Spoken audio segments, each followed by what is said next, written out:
Reports of animal and children trapped in sweltering cars have become a common occurrence, as we know, unfortunately. However, there is good news. They've recently come out. I don't know who they are. Scientists, magical scientists, have made a device that triggers an alarm when youngsters or pets are left alone in vehicles. So this could potentially save a lot of lives, which I think is very good. And I'm looking forward to having these installed in I want to know how that does that. Like, how does it know that it's a little person? You know what? I can see, like, my mom going into Trader Joe's and I'm sitting in the passenger seat, and all of a sudden the alarm starts going off. Like, how does it know that I am not just a very large child? Right, exactly.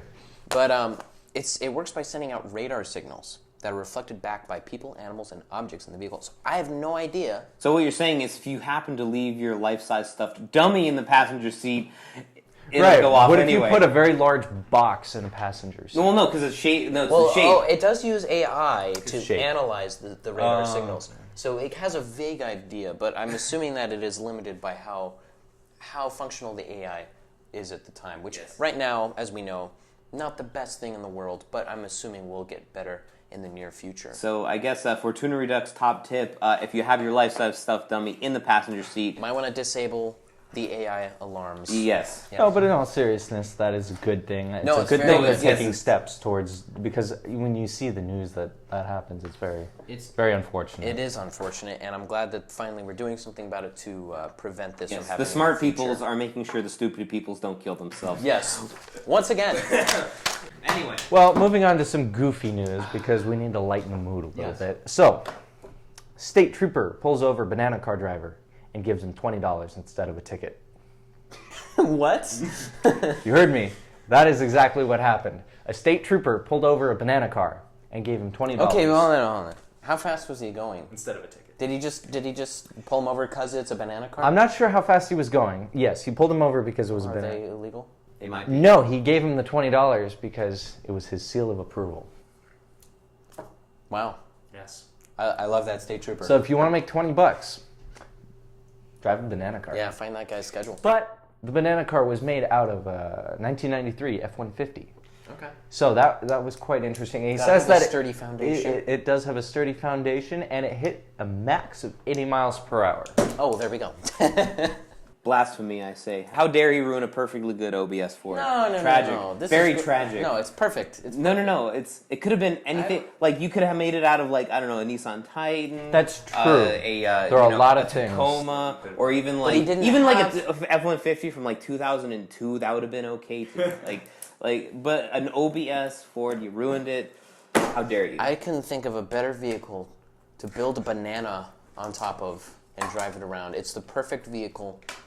Not a 93. For such a no, beautiful you keep creation. the 93, you restore it, and it's beautiful. Hey, Joe, would this make you feel any better? The engine in this, let's call it a banana car, was a 302 cubic inch Mustang engine, V8.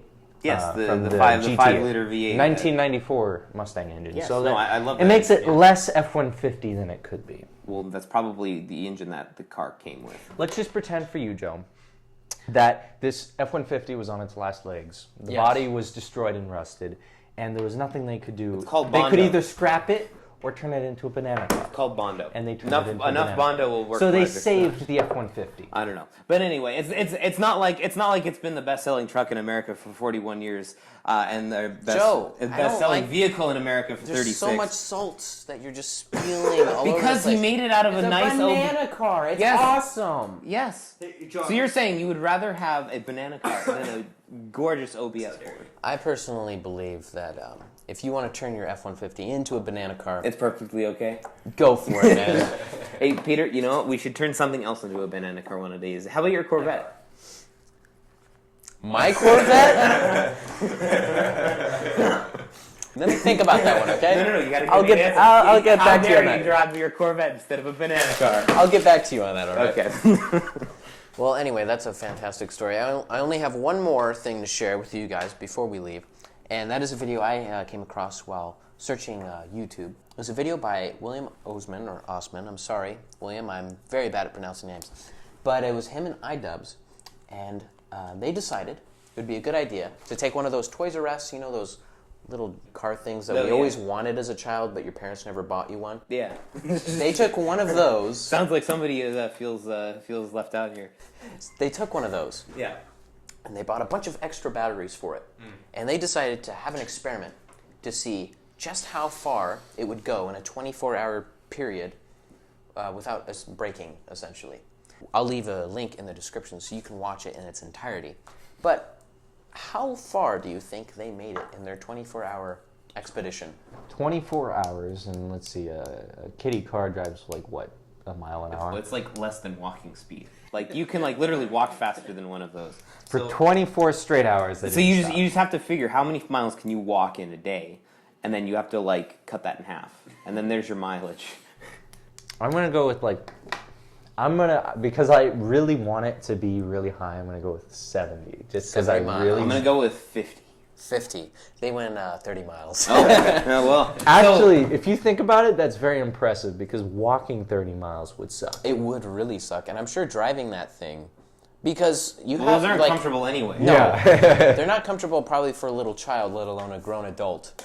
So for a grown adult male to fit inside of that thing, hanging out half of the way, and drive that. Well, no, it's not so that you're like driving with your knees like in your earlobes. Face. So like Yeah. basically you're sitting with your knees up here, and then you just have your foot down on the pedal, which gets tired after about like 5 minutes. Yeah. Did they just go around in circles? So they started north of LA, and then they basically went down.